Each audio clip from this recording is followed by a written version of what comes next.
Bien, hermanos, les voy a pedir que por favor abran sus Biblias en el Evangelio de Juan, capítulo 13, y vamos a leer los versículos 33 al 35. Juan 13, versículos 33 al 35. Bien, dice así la palabra del Señor. Hijitos, estaré con vosotros un poco más de tiempo. Me buscaréis, y como dije a los judíos, ahora también os digo a vosotros, a donde yo voy, vosotros no podéis ir. Un nuevo mandamiento os doy, que os améis los unos a los otros, que como yo os he amado, así también os améis los unos a los otros. En esto conocerán todos que sois mis discípulos, si os tenéis amor los unos a los otros. Amén. Si nosotros miramos la realidad de la vida, nos damos cuenta que en el contexto en el que vivimos es imposible vivir sin leyes. Hay leyes que regulan la convivencia social, hay leyes que regulan el tránsito, hay leyes que regulan distintas instancias en las cuales nosotros vivimos. Y la verdad es que la existencia de leyes tiene un propósito. Si usted, por ejemplo, quiere hacer una instalación eléctrica, se va a encontrar con una normativa nacional que le rige de cómo se tienen que hacer las cosas, ¿no? Si usted va a hacer una instalación de gas, usted tiene un decreto, tiene leyes que establecen la forma en que se deben ejecutar los trabajos. Estamos de alguna manera acostumbrados a la existencia de leyes, ¿o no? Y el corazón de la ley debiese ser siempre el velar o por el resguardo o por la comunión, si es el ámbito social, o por la realización de las cosas de manera correcta. Y fíjense que cuando nos enfrentamos a las leyes, nos damos cuenta que hay alguien que dicta las leyes y hay alguien que tiene que cumplirlas. Y es así de manera natural, ¿o no? Eso tiene, como les decía, un propósito, tiene un objetivo. Toda ley debiera hacerse, o quizás las más técnicas lo reflejan con mayor claridad, están hechas para el resguardo y el bienestar de aquellos que van a relacionarse con el ámbito al cual esa ley aplica, ya sea electricidad, gas, combustible o lo que usted quiera. Y fíjese que cuando nos enfrentamos a la Escritura, nos damos cuenta de manera muy particular que el Señor también ha dejado leyes. Y esas leyes evidentemente no buscan resguardar aspectos meramente sociales de la existencia del ser humano, sino que apuntan a resguardar una correcta relación entre Dios y su pueblo. Pero además de eso, estas leyes también buscan mostrar al mundo cómo es este pueblo de Dios. Y he querido hacer esta introducción precisamente para abordar esto, porque el texto que acabamos de leer se centra en este nuevo mandamiento. Y este mandamiento nuevo, a la luz del contexto, vamos a verlo, tiene gran importancia para el desarrollo y la vida de la iglesia. En la enseñanza, el título de esta enseñanza se llama Un nuevo mandamiento y lo vamos a ver dividido en 3 partes, que son cada versículo en el orden en que los leímos. Y me gustaría partir por esto para que entendamos el contexto de lo que el Señor está diciendo. En el versículo 33 la Escritura dice: hijitos, estaré con vosotros un poco más de tiempo, me buscaréis y como dije a los judíos, ahora también os digo a vosotros, a donde yo voy, vosotros no podéis ir. No sé si se recuerda un poco que cuando comenzamos esta serie yo les comenté un poco el contexto en el que se dan estos capítulos que Juan está diciendo. ¿Se acuerda algo, no? Excelente. Yo sé que la cámara no lo está enfocando, pero todos dijeron, me acuerdo. Entre los capítulos 13 y 17 del Evangelio de Juan tenemos lo que viene a ser una amplificación de lo que ocurrió la última noche en que Jesús estuvo con sus discípulos. A través de todos esos capítulos, Juan nos está ampliando la intimidad de lo que ocurrió esa noche. Hasta el capítulo 12 de Juan, el apóstol nos muestra, nos revela el ministerio público de Jesús. Él vino, se manifestó, enseñó, hizo milagros, confrontó a los judíos, realizó muchas cosas y enseñó públicamente. Pero a partir del capítulo 13 llegamos a la celebración de la Pascua y vemos que Jesús se reúne con este círculo íntimo, con sus 12 discípulos, y comienza entonces a darle una serie de enseñanzas y de énfasis a la luz de que Él va a ser entregado y por lo tanto ya no va a estar más con sus discípulos. ¿Se recordaba, cierto? Entonces el foco de esto es cómo Jesús va a enseñar las últimas palabras que le quedan, terrenalmente hablando, a este grupo de hombres que luego van a ser los responsables de expandir el Evangelio. Yo les hacía la semejanza a algunas enseñanzas atrás respecto a lo que significa saber que uno va a morir y al cuidado que tiene en la elección de las palabras, ¿o no? Porque seguramente a la luz de una muerte inminente, usted difícilmente se va a preocupar del pasto, de arreglar la bisagra de la puerta o quizás de otras cosas secundarias. Usted se va a dedicar a pasar el mejor tiempo de calidad, a dar su mejor consejo y a vivir los mejores momentos con aquellos que tiene alrededor, ¿o no? Bueno, ese es el énfasis que la Escritura nos muestra en esta sección. Y es maravilloso recordar esto, porque entonces nos muestra con mayor claridad el peso y la importancia de lo que Jesús está diciéndole a sus discípulos. Y me gustaría partir por una palabra que Él menciona al inicio de este versículo. Él se refiere a sus discípulos con la palabra hijitos. Y es digno de mencionar la ternura y el cariño con el que Jesús se refiere a aquellos que estaban con Él. La palabra griega que se utiliza ahí era comúnmente aplicada por los maestros o por aquellos que enseñaban a sus discípulos y denotaba efectivamente un tenor tierno. Y esto nos está hablando a nosotros, hermanos, de la forma en que Jesús se relacionaba con sus discípulos. No iban simplemente a una universidad. Si ustedes se dan cuenta hoy día, en general las universidades más que los colegios, existe una relación entre el que enseña y el que es enseñado que suele ser fría, ¿o no? Pragmática y técnica. Usted va allá a aprender, no va a relacionarse con su profesor, no va a tener una relación. Pero fíjese que el tenor de la enseñanza de Jesús aborda el hecho de la relación personal entre aquel que es enseñado y aquel que enseña. Jesús no se paró simplemente a enseñar aspectos técnicos de la teología o del reino de los cielos. Él estableció una relación de amor y de cariño con sus discípulos. Y hermanos, es bueno enfatizar esto, porque nos damos cuenta que este Jesús al cual nosotros hoy día estamos celebrando culto, es un Señor que es cercano a su pueblo. Dios no está buscando de nosotros que seamos simplemente actores que cumplan una serie de ordenanzas, sino que primeramente nos relacionemos en amor. Y debiera hacernos reflexionar esta simple palabra, la forma en que nosotros hoy día nos estamos acercando al Señor. ¿Venimos a cumplir simplemente ciertos ritos? ¿Venimos simplemente a cumplir un estándar que nos demanda Iglesia Cristo Eterno Redentor? Hermanos, no dejemos de ver el hecho de que Jesús busca una relación personal, tierna y amorosa con cada uno de nosotros. ¿Amén? Esto es solo un paréntesis, pero es importante a la luz de lo que sigue. Porque Él luego dice, estaré con vosotros un poco más de tiempo. Nosotros sabemos lo que estaba ocurriendo, ¿no? Nosotros leemos la Escritura hoy día mirando hacia atrás y nos damos cuenta que Jesús está a punto de ser entregado. Judas ya había salido de entre ellos a cerrar este trato, ¿no? Para entregar al Señor. Sabemos lo que va a ocurrir. Pero si nos metemos en el texto, nos damos cuenta que los discípulos, a pesar de que Jesús les había dicho una y otra vez, a pesar de que habían estado con Él, y a pesar de que están celebrando este momento tan solemne, aún así no sabían lo que iba a ocurrir.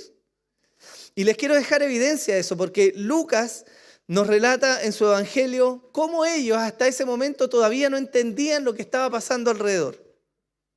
Lucas 24, del 36 al 46, dice así: mientras ellos relataban estas cosas, Jesús se puso en medio de ellos y les dijo: paz a vosotros.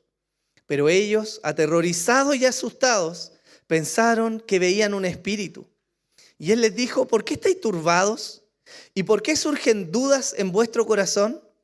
Mirad mis manos y mis pies, que soy yo mismo. Palpadme y ved, porque un espíritu no tiene carne ni huesos como veis que yo tengo.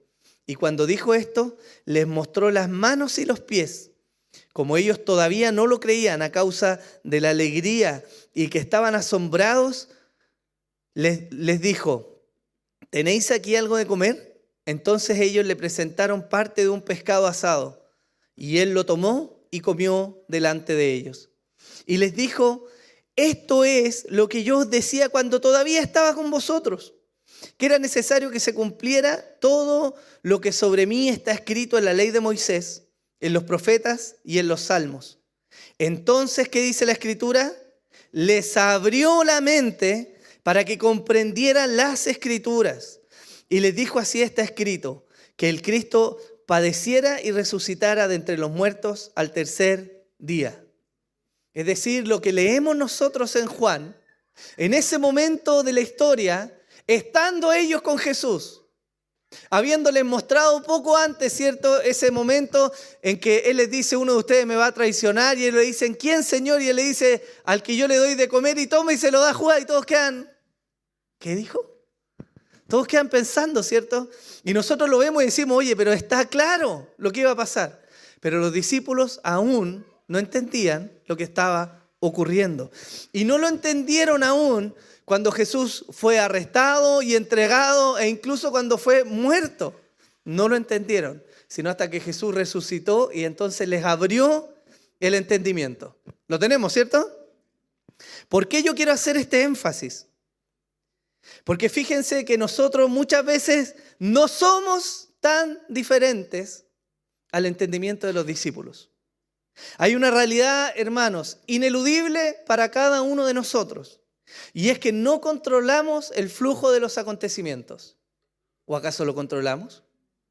Nosotros podemos planificar, levantarnos, tirar líneas, proyectarnos, pero la verdad, hermanos, es que no sabemos lo que va a acontecer en el día a día, ¿o sí? Recuerdo hace ya años, nunca me he olvidado, hace años cuando me tocó predicar justo antes del estallido social, y no sé por qué, pero dentro de lo que estaba enseñando dije: hermanos, las cosas pueden cambiar de un día para otro. ¿Se recuerdan algunos o no? Y cambiaron, hermanos, de una manera en que ni idea tenía lo que iba a ocurrir. Recuerdo muy claro cómo un domingo comenzamos a ver lo que está pasando, luego de eso viene la pandemia y decimos: ok, esperemos con prudencia una semana, suspendamos porque no sabemos qué va a pasar. Y a la semana siguiente, hermanos, estaba todo cerrado y entramos en un periodo que duró años. ¿Se acuerdan o no? Yo creo que ninguno de nosotros esperaba lo que iba a acontecer, ¿o no? Difícilmente alguno tenía proyectado que la vida iba a cambiar de manera tan drástica. Y la realidad nos muestra que al final, hermanos, por más que proyectemos y hagamos, no controlamos lo que va a ocurrir, ¿o no? Esta realidad, como les digo, nos afecta a todos. Y para los discípulos, en su entendimiento, no tenían idea de lo que estaba a punto de ocurrir. Habían compartido con Jesús, habían recibido las enseñanzas, habían comido y visto los milagros junto a Él. Habían dormido seguramente en más de una ocasión con ellos, habían peregrinado, caminado, habían recibido teología, habían sido enseñados. Y a pesar de que Jesús les había dicho, aún así no comprendían lo que estaba ocurriendo. Y es necesario esta reflexión, hermanos míos, porque fíjense que para nosotros no es tan distinto, ¿no? ¿Cuántas veces se nos ha enseñado? ¿Cuántos llevan más de 5 años de cristianos? ¿Cuántos llevan más de 10 años de cristianos? ¿Más de 15? ¿20? Hermanos, ¿cuántos sermones hemos escuchado? ¿Cuántas enseñanzas hemos recibido? Y la realidad nos muestra que aún así hay cosas que nos ocurren y nos sorprenden, ¿o no? No somos tan diferentes a los discípulos. Y lo maravilloso de esto es que a pesar que ellos en ese momento todavía no entendían, y Jesús mirándolos esto es maravilloso, porque Jesús sabía que ellos no entendían y Jesús les decía y les decía y les decía. Y eso quedó como testimonio para lo que iba a pasar después. Pero es maravilloso el trato de Jesús, porque a pesar de que sabía que ellos no entendían, la Escritura nos da testimonio que Él aún así los amó. El primer versículo que vimos de esta serie es aquel en el capítulo 13, donde la Escritura nos dice que Jesús, habiendo amado a los suyos, los amó hasta el fin, ¿o no? Y es maravilloso que Jesús, sabiendo la realidad de sus discípulos y conociendo la cobardía en sus corazones, que tambaleaban entre sus pensamientos y que aún no tenían claridad, aún así los amó. Y hermanos, esto no es sino un recordatorio de la gracia de Dios sobre nuestras vidas. Que a pesar de nuestras necedades y de nuestra falta de entendimiento y de la falta de capacidad que tenemos de tomar la Biblia y entonces ponerla en práctica en la vida cotidiana, aún así el Señor nos sigue amando.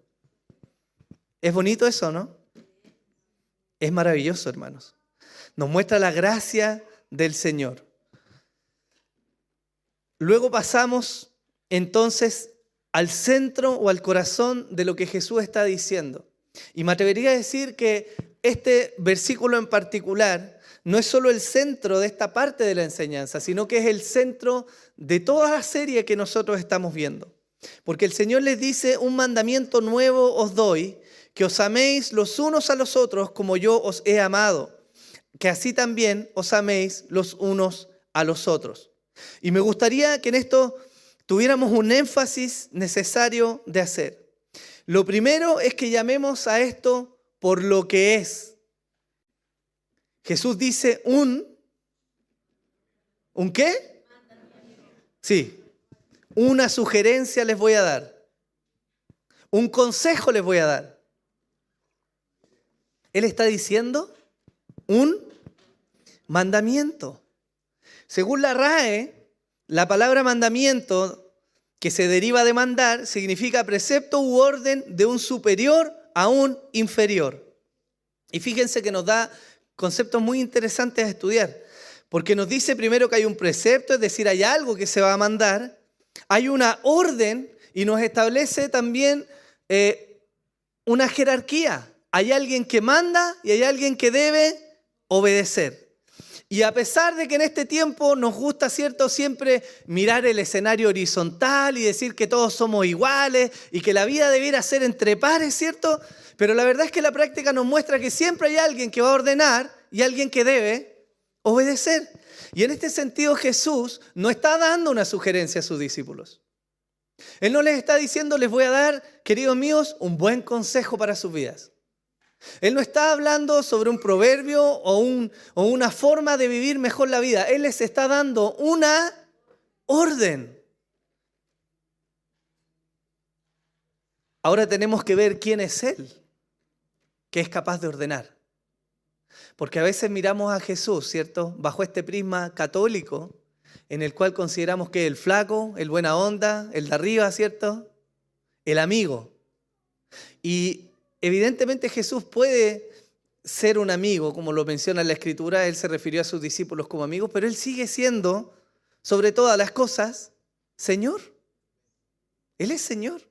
Lo que quiere decir que Él establece una relación con sus discípulos en la cual efectivamente hay compañerismo, hay amistad, hay convivencia, pero Él sigue siendo Señor. Y es llamativo esto, hermanos, porque parece ser que en nuestros días olvidamos con demasiada facilidad que Jesús es Señor. Nos gusta recibir la bendición de Dios. Nos gusta recibir el consejo de Jesús. Reconocemos que es un buen maestro. Reconocemos que en Él hay sabiduría, que está la deidad, que es Dios encarnado. Pero no siempre nos gusta recibir la ordenanza que emana de Él. Mateo 7:21 dice: no todo el que me dice Señor, Señor entrará en el reino de los cielos, sino el que hace la voluntad de mi Padre que está en los cielos. Por lo tanto, la ordenanza tiene una relación con la obediencia. Y la obediencia está relacionada con nuestra relación al mismo tiempo con el Señor. Es decir, si no obedecemos, no hay forma de entrar al reino de los cielos. ¿Lo tenemos hasta acá? Primera de Juan, el mismo apóstol que nos está escribiendo el Evangelio, en el capítulo 2, versículos 3 al 6, dice así: y en esto sabemos que hemos llegado a conocerle, si guardamos sus mandamientos. El que dice yo he llegado a conocerle y no guarda sus mandamientos es usted lo dijo, ¿cierto? Y la verdad no está en él, pero el que guarda su palabra y en él verdaderamente el amor de Dios se ha perfeccionado. En esto sabemos que estamos en él. El que dice que permanece en él debe andar como él anduvo. Entonces aquí hay una implicancia. ¿Cómo sabemos, hermanos, que nosotros conocemos a Dios? ¿Cuál es la muestra de que alguien conoce a Dios? ¿La teología que profesa? ¿Las cátedras que es capaz de dar? ¿Por qué sabemos que alguien conoce a Dios? Porque obedece sus mandamientos. Hermanos, es posible que seamos cristianos fieles y aún así pequemos, fallando en obedecer al Señor en algunos momentos. Esa es la realidad nuestra, de todos. Pero es imposible ser un cristiano verdadero y llevar una vida completa de desobediencia al Señor. Lo voy a repetir. Es posible que seamos cristianos fieles y aún así pequemos y fallemos en obedecer al Señor en algunos momentos. Pero es imposible, hermanos, que seamos cristianos verdaderos y llevemos una vida de desobediencia al Señor. No son compatibles. Y Jesús, en estos últimos momentos, no está dando un consejo a los discípulos, Él les está dando una ordenanza. Él los está mandando. Y lo que Él les está mandando es fundamental para el desarrollo de la vida de la iglesia. Él les dice un nuevo mandamiento. Y yo no sé si a usted le hace ruido, pero la primera vez que uno lee esto, teniendo un poco más de bagaje en la Biblia, uno dice, espérate, ¿está raro esto? ¿Por qué un nuevo mandamiento de verdad? ¿No decía ya en el Antiguo Testamento algo muy parecido a lo que Jesús está diciendo, no? En Levítico 19:18 dice, no te vengarás ni guardarás rencor a los hijos de tu pueblo, sino que amarás a tu prójimo. Yo soy el Señor. ¿Qué está haciendo ahí Dios? Está ocupando un lenguaje que es imperativo, ¿no? Es decir, en el Antiguo Testamento ya les estaba diciendo, ustedes deben guardar esto que es el amor al prójimo. Y en Deuteronomio 6, 4 al 5 tenemos ese texto que dice, escucha, oh Israel, el Señor, nuestro Dios, es nuestro Dios, el Señor uno es. Amarás al Señor tu Dios con todo tu corazón, con toda tu alma y con toda tu fuerza. Y tenemos en esos dos textos que vienen del Antiguo Testamento reflejado de alguna manera lo que Jesús está diciendo, ¿no? ¿Por qué el Señor entonces dice que algo que es un nuevo mandamiento si en realidad ya lo teníamos escrito? Si nosotros nos damos cuenta y vamos a los 10 mandamientos manifestados en Éxodo, nos damos cuenta que los primeros 4 mandamientos están relacionados con el hombre y Dios. Y los 6 mandamientos que siguen están relacionados con el hombre y el hombre. Dicho de otra forma, Jesús dice en Mateo 22, 34 al 40, pero al oír los fariseos que Jesús había dejado callados a los saduceos, se agruparon. Y uno de ellos, intérprete de la ley, para poner la prueba, le preguntó, Maestro, ¿cuál es el gran mandamiento de la ley? Y él le dijo, amarás al Señor tu Dios con todo tu corazón y con toda tu alma y con toda tu mente. Este es el grande y el primer mandamiento. ¿Y qué dice después? Y el segundo es semejante a este. Amarás a tu prójimo como a ti mismo. De estos mandamientos depende toda la ley y los profetas. Entonces, hermanos, ¿por qué Jesús dice que es un nuevo mandamiento? Y para esto yo quiero ponerles en contexto. El texto que leímos recién de Mateo 22 es una muestra de las enseñanzas públicas de Jesús. Jesús había enseñado, ¿no?, Y cuando los religiosos venían a él, él los confrontó y les dijo, sí, es cierto, el primer mandamiento es este, amarás al Señor tu Dios, pero hay un segundo mandamiento en el cual se resume toda la ley y él está de alguna manera trayendo luz sobre los 10 mandamientos, diciéndoles hay una ordenanza para con Dios y hay una ordenanza con los pares, ¿cierto? Pero ahora Jesús les está dando este nuevo mandamiento ¿a quién? ¿Está en el círculo de la enseñanza pública? ¿A quién le está enseñando? A los discípulos. Y él está ampliando y trayendo mayor claridad sobre lo que esa enseñanza está diciendo. Hay dos cambios que nos surgen de lo que Jesús está diciendo. Él está sacando la palabra prójimo y está poniendo ahora los unos a los otros. Hermanos, ¿nuestro prójimo quién es? ¿Quién es nuestro prójimo? Todos aquellos que tenemos alrededor, ¿o no? Y la palabra prójimo no se limita al pueblo de Dios.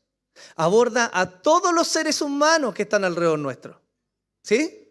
Pero cuando Él está hablando los unos a los otros, les está diciendo en el contexto de sus discípulos. Es decir, Jesús está haciendo un énfasis aún más marcado en el pueblo de Dios.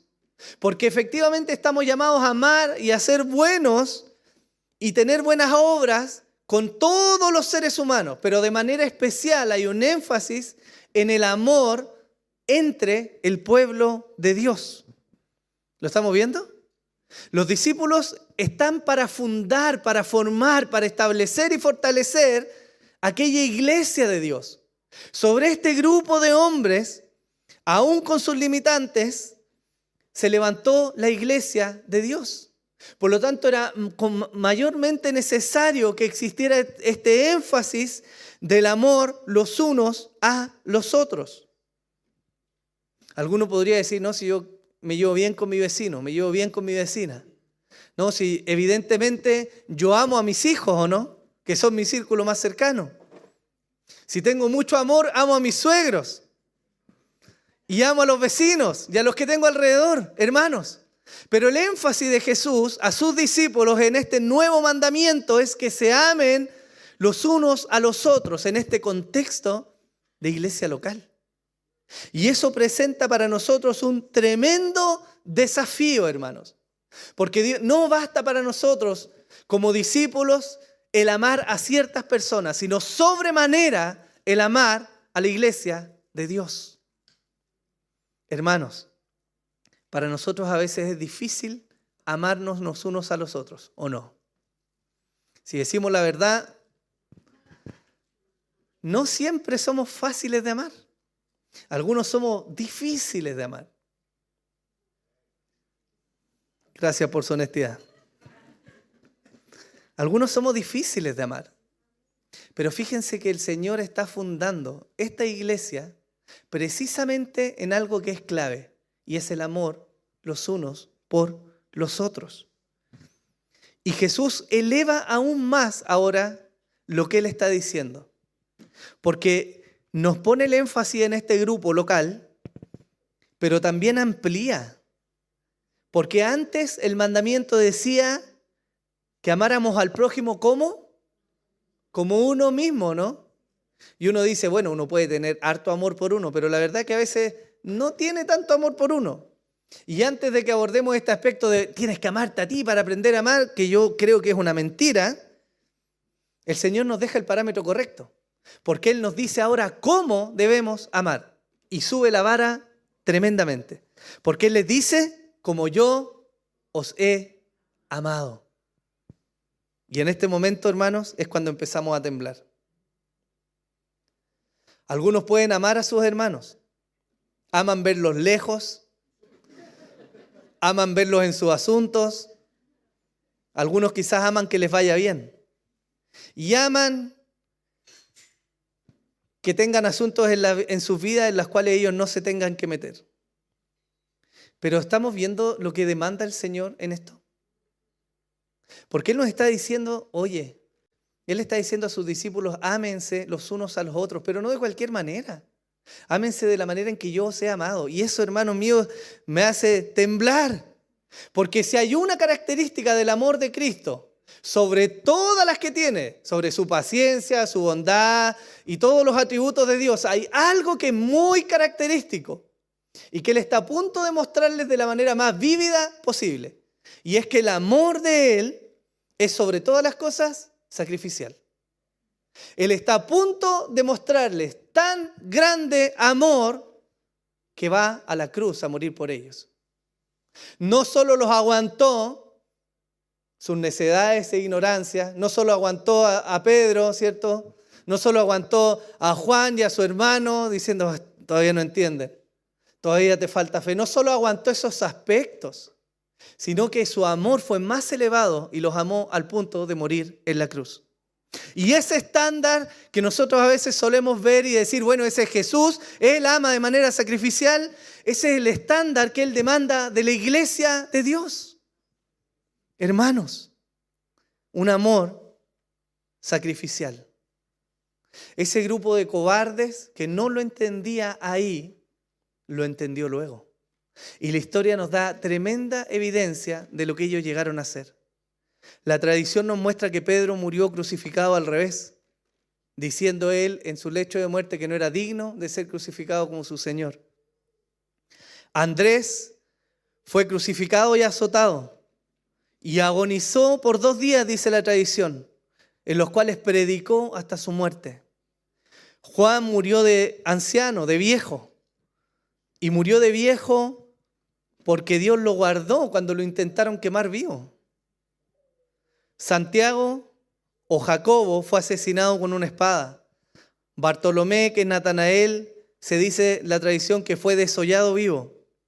Felipe fue ahorcado. Tomás fue atravesado con una lanza. Mateo, el autor del Evangelio, murió también a través de una espada. De Santiago, algunas fuentes indican que fue apedreado y luego fue azotado con un garrote en la cabeza y perdió la vida. De Judas, no el Iscariote, se nos dice que fue crucificado y atravesado con flechas. De Simón el Celote se nos dice que fue crucificado y de Pablo que fue decapitado. Hermanos, y todos ellos tuvieron en común que dieron sus vidas y vivieron por amor a la iglesia. Cada uno de ellos, como su Señor lo había hecho, regaron con sangre el crecimiento de la iglesia. Y es la muestra más clara de que entendieron el patrón. Hermanos, los discípulos estamos llamados a amar. Y no un amor de nuestra comodidad, sino un amor que implica sacrificio. No hay forma en que el reino de los cielos crezca, si no es por el sacrificio de aquellos que están llamados a componer ese pueblo. Bien nos dice la Escritura y nos da evidencia que si el grano no cae a tierra y muere, no puede llevar fruto, ¿no? Y el Señor Jesús es el primero o la primicia en mostrarnos la magnitud de ese sacrificio. Pero la historia desde ahí, hermanos, está regada de hombres y mujeres que con sus vidas hicieron progresar el avance del reino de los cielos, ¿o no? ¿No lo tenemos acaso evidenciado en la historia a través de misioneros? ¿No nos muestra Jim Elliot, por ejemplo, cuando fueron al Ecuador y dieron sus vidas sin ver ningún fruto? Y eso redundó en la conversión de aquellos. ¿No tenemos evidencia de Adoniram Judson y otros misioneros que dieron sus vidas en el campo?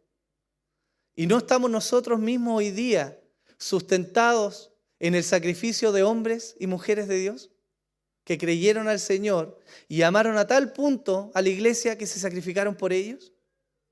Debiera ayudarnos el Señor a hacer desaparecer de nosotros ese lenguaje o ese pensamiento, otro lo va a hacer. Que otros se gasten. No es necesario, no. Si, hermano, no somos fanáticos, no hay que gastarse por Dios. Pero ese es un mensaje diabólico, hermano, es un engaño de Satanás. Porque la Biblia dice que el Señor nos llama a amar con un amor sacrificial. Lo que quiere decir que entre nosotros no debiéramos desanimarnos en dar nuestra vida por el Señor, todo lo contrario. Debiéramos animarnos, porque la recompensa es grande, ¿o no? Si hay algo que Dios aborrece y algo que a Dios no le agrada es cuando nosotros desanimamos a nuestros pares.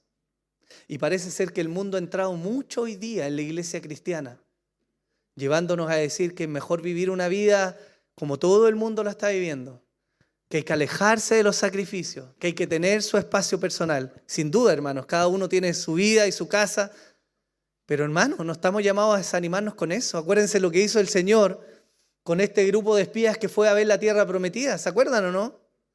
Hoy la tierra prometida es maravillosa, hay un fruto que es tremendo. Miren, trajimos una evidencia, pero hay gigantes, pero hay ciudades fortificadas. Y ellos desanimaron y Dios se enojó con ese pueblo por desanimar a sus hermanos. Y parece ser que entre nosotros muchas veces nos decimos, no, si no es necesario sacrificarse tanto. Oye, pero no te gastes tanto, deja que otros se gasten también. Hermano, ciertamente hay un grado de convicción personal en el sacrificio que cada uno va a hacer por Cristo. Y nosotros no estamos como iglesia para imponer ese grado de sacrificio. Dicho más claro y para que quede evidencia, no les voy a obligar a sacrificarse, pero sí les voy a exponer que todo aquel que ama sinceramente a Jesús, entonces se va a sacrificar voluntariamente por amor de Él y de la iglesia que Él ama. Pablo nos dice en Romanos que nuestro cuerpo sacrificado es el sacrificio racional. Eso es lo racional para nosotros. Eso es lo racional para el pueblo de Dios. Entregarse a servir al único Dios verdadero.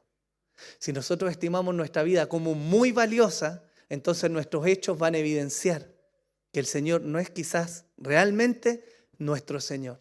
Pero cuando comprendemos la ganancia del cielo y de la gloria que viene, entonces le aseguro que usted va a estar dispuesto a renunciar a su vida. ¿Amén? Y le estoy hablando de esto que implica renuncia a la vida y que parece duro, porque fíjense que amar a la iglesia de Dios es difícil, ¿o no? Porque no somos moneditas de oro, hermanos. No todos nos caemos bien. No todos somos fáciles de soportar. Pero la demanda de Dios sigue estando ahí, morir o no. Y fíjense que cuando tenemos el amor como premisa, entonces se va a cumplir lo que habíamos visto antes en los libros de sabiduría. Que es mejor pasar por alto la ofensa, ¿o no? ¿Sí o no? Si nosotros queremos evidenciar la vida de Dios en nosotros y queremos vivir como Dios manda y disfrutar de Dios, entonces evidentemente va a haber un grado de sacrificio en nosotros. Y ¿saben qué? No es tan ajeno a la vida diaria, porque los padres se sacrifican por sus hijos, ¿o no? ¿O no? ¿O acaso me va a decir que usted se levanta con una sonrisa de oreja a oreja a las 3 de la mañana cuando el niño está atacado llorando y le corta el sueño, ¿no? ¿O usted se sacrifica y trabaja y se gasta y ahorra para sus hijos con todo el deleite del mundo? ¿No significa eso desgaste a veces, sufrimiento, frustración? De alguna manera la familia nos muestra un modelo natural en el cual nos gastamos. Pero la Escritura viene hoy día y nos evidencia y nos deja testimonio de que ese amor sacrificial es lo que Dios busca para nosotros. Si ese amor sacrificial no hubiera estado en los discípulos, no estaríamos acá. Ninguno de nosotros. Porque por ese amor, Pablo, Pedro y los discípulos se gastaban y asumieron azotes y fueron perseguidos e insistieron en predicar. ¿Sabe qué movió eso? Primeramente, el amor al Señor. Entonces, hermanos amados, no solo el pastor es el que debe amar al rebaño de Cristo. No solo los diáconos están llamados a servir a sus hermanos. Y no solo los miembros formales deben amar a la congregación, sino que todos y cada uno de los hijos del Señor debe amar sacrificialmente a la iglesia que Él ama. ¿O no? Hermanos, se imagina que usted, esto quizás pasa en la vida, pero se imagina que usted por algún motivo de la vida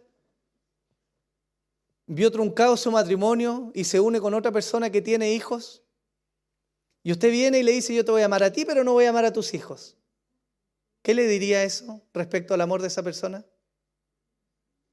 ¿Es un amor honesto? ¿Es un amor sincero?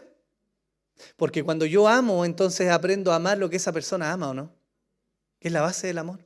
Entonces es imposible que yo ame al Señor si no amo a la iglesia que Él ama. Y esa iglesia que Él ama, hoy día, hablando en términos locales, son ustedes. Los que tienen al lado, los que tienen atrás, los que tienen adelante. Esta es la iglesia local, la que Él ama. El Señor nos ayuda, ¿no? ¿Por qué este mandamiento es tan importante? Es porque hay algo que está detrás de esto, que es relevante. Primera de Juan, capítulo 4, versículos 7 al 8, dice: amados, amémonos unos a otros, porque el amor es de Dios. Y todo aquel que ama es nacido de Dios y conoce a Dios. El que no ama no conoce a Dios. ¿Por qué? Porque Dios es amor.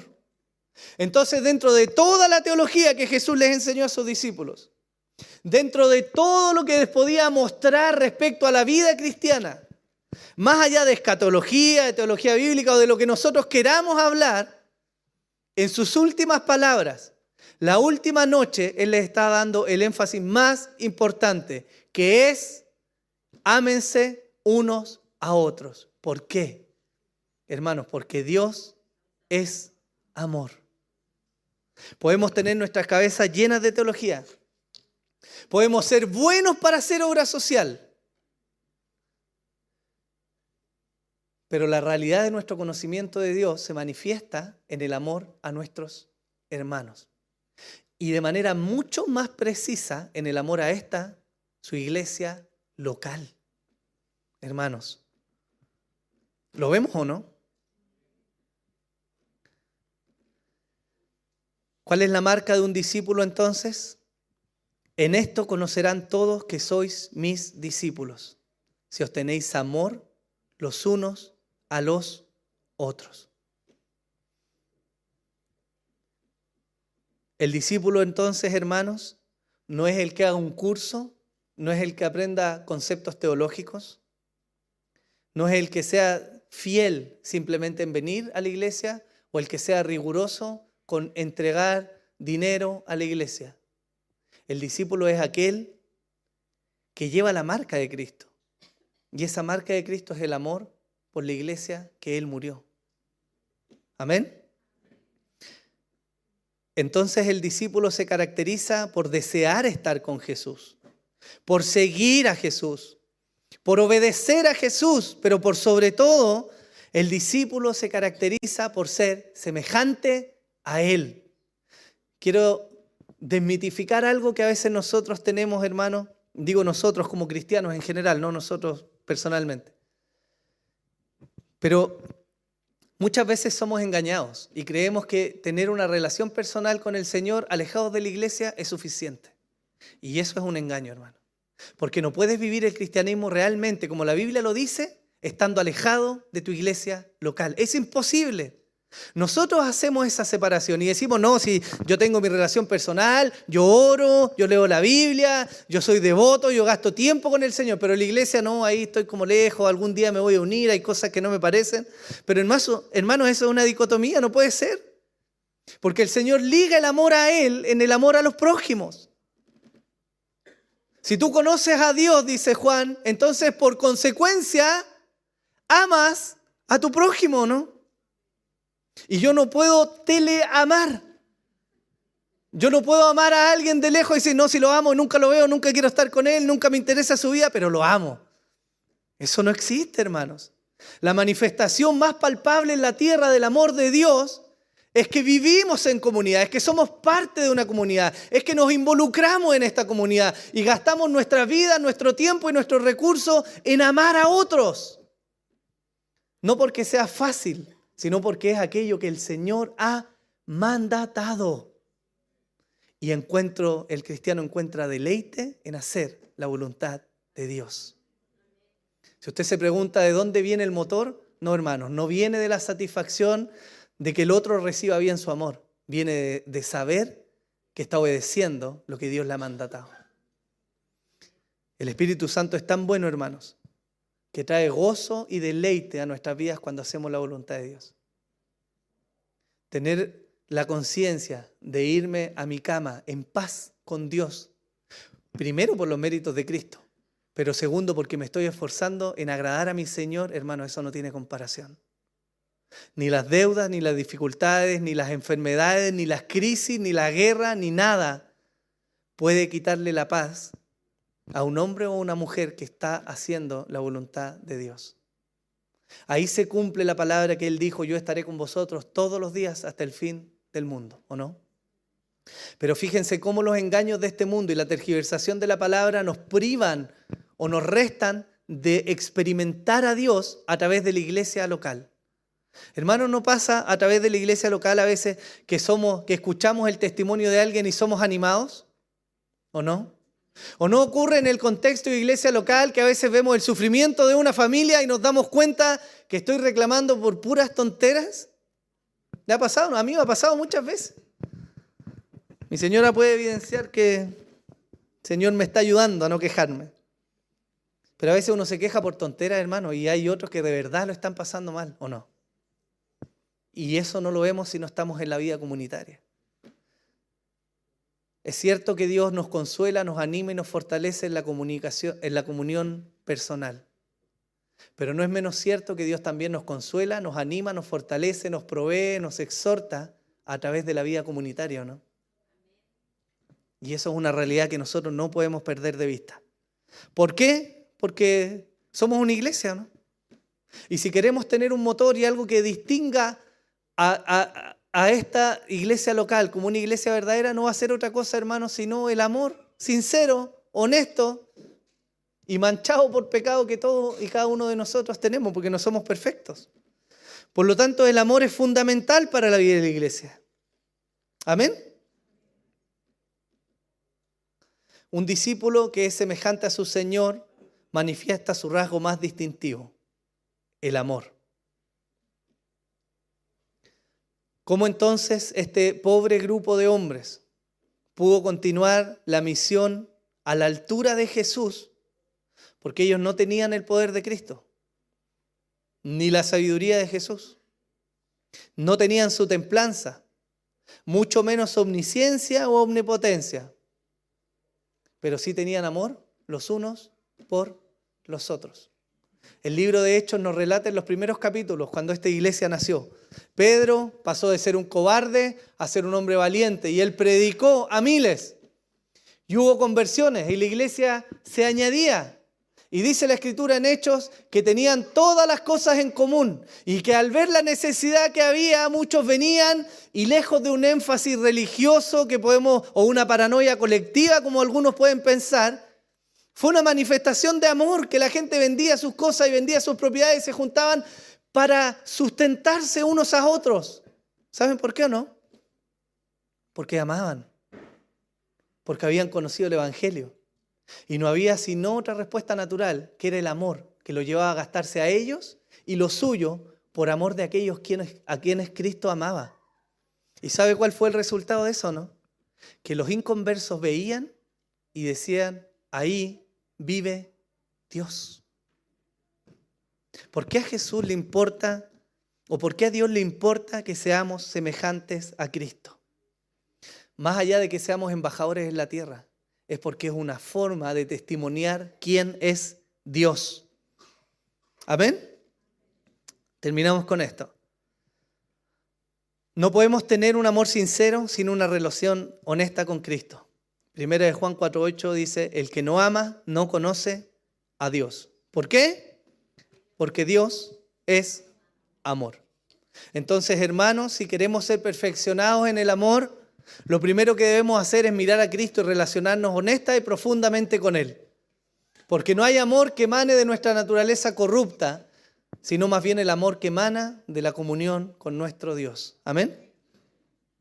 Ser llenos de amor es algo que debemos buscar. Efesios 3, 14 al 19 dice: por esta causa pues doblo mis rodillas ante el Padre de nuestro Señor Jesucristo, de quien recibe nombre toda familia en el cielo y en la tierra, que os conceda, conforme a las riquezas de su gloria, ser fortalecidos con poder por su Espíritu en el hombre interior, de manera que Cristo more por la fe en vuestros corazones y que arraigados y cimentados seáis capaces de comprender con todos los santos cuál es la anchura, la longitud, la altura y la profundidad, y de conocer el amor de Cristo, que sobrepasa el conocimiento, para que seáis llenos hasta la medida de toda la plenitud de Dios. ¿Qué está haciendo Pablo? Pablo está orando por la iglesia. Pablo está orando por sus hermanos y le está orando para que ellos sean capaces de comprender la magnitud, la grandeza del amor de Dios. ¿Por qué? Porque bajo esa comprensión, entonces la iglesia iba a actuar, ¿o no? Hermanos, la historia está llena de testimonios de cómo los hombres que aman a Dios terminan amando profundamente a sus hermanos. Y eso es algo que no podemos ignorar. Pero en esto también hay una verdad liberadora. Romanos 5, del 5 al 8 dice, y la esperanza no desilusiona, porque el amor de Dios ha sido derramado en nuestros corazones por medio del Espíritu Santo que nos fue dado. Porque mientras aún éramos débiles a su tiempo, Cristo murió por los impíos. Porque a duras penas habrá alguien que muera por un justo, aunque tal vez alguno se atreva a morir por el bueno. Pero Dios demuestra su amor para con nosotros, en que siendo aún pecadores, Cristo murió por nosotros. Fíjese lo que dice ahí. Dice, el amor de Dios ha sido derramado. No está diciendo el amor de Dios será derramado. Ni está condicionando ese derramamiento del amor. Él dice, donde mora el Espíritu de Dios, entonces ahí ha sido derramado el amor de Dios. ¿Qué quiere decir esto, hermanos? Quiere decir que el amor de Dios mora en su pueblo, pero somos nosotros los que a veces no dejamos que ese amor fluya y se manifieste a otros. Hay muchas formas en que nosotros podemos manifestar el amor. En el matrimonio quizá se da a través de invitar a alguna cena, de apartar un tiempo especial, de llevar una flor, de ser preocupado, ¿no? Y en la iglesia local las manifestaciones de amor también son muchas. Pueden ser a través de su servicio, de sus ofrendas, de sus diezmos, de su compromiso. Y la verdad es que en cómo vivimos el amor del Señor tiene múltiples formas de expresarse. Y es maravilloso porque también nos muestra la variedad y la multiplicidad de dones que hay en el cuerpo de Cristo, repartidos entre la iglesia. Pero yo les quiero animar, hermanos, a que como motor principal de la vida y el amor en la iglesia tengamos primeramente la comunión con el Señor. Porque es la primera y más grande evidencia de cómo estamos viviendo el cristianismo. Y el Señor ha prometido ayudar a su pueblo, ayudar a su iglesia, depurar nuestros corazones y sobre todas las cosas glorificarse aún más cuando hay un pueblo que quiere obedecer su voluntad. Y hermanos, el amarse unos a otros no es voluntario, es un mandamiento.